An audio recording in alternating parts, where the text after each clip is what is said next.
বল্টু, 5টি ফুলের নাম বলো তো। আপনার মেয়ে দেখতে বিউটিফুল, আসলে লাগে ওয়ান্ডারফুল, ফিগারটা কিন্তু হাউসফুল। আমার নাম সাইফুল, আমার শ্বশুর আশরাফুল।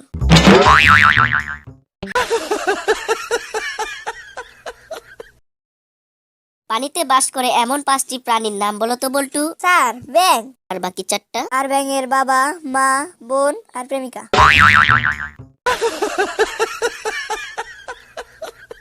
স্যার, আমি যে কাজটি করিনি তার জন্য কি শাস্তি পাবো?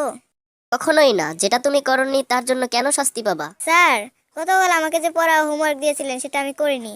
আশা করি আপনি কথা রাখবেন। বল্টু, তুমি হোমওয়ার্ক করনি কিসের জন্য?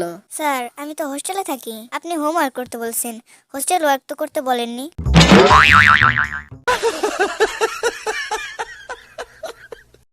বলো তো বল্টু, কুকুর মুখের বাইরে জিভটা বের করে রাখে কেন?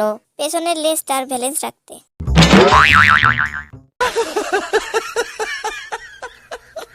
স্যার, আমি মুতবো। তোর মুখ দিয়ে কি প্রস্রাব বের হয় না? স্যার, আপনার কি বের হয়? এমন একটি জিনিসের নাম বলো যা বিভিন্ন নামে পরিচিত। স্যার, চুল। কিভাবে? এই যেমন মাথায় থাকলে বলি চুল, চোখের উপরে থাকলে বলি ভ্রু, ঠোঁটের উপরে থাকলে বলি গোঁফ, গালে থাকলে বলি দাড়ি, বুকে থাকলে বলি লোম। আর সাবধান, আর নিচে নামিস না। বলো তো বল্টু, মুরগি কেন জিরাফের মতো লম্বা হয় না? স্যার, তাহলে তো মুরগি ডিম পাড়ার সাথে সাথে ডিমটা মাটিতে বেড়ে ফেটে যেত, আমাদের আর ডিম খাওয়া হতো না।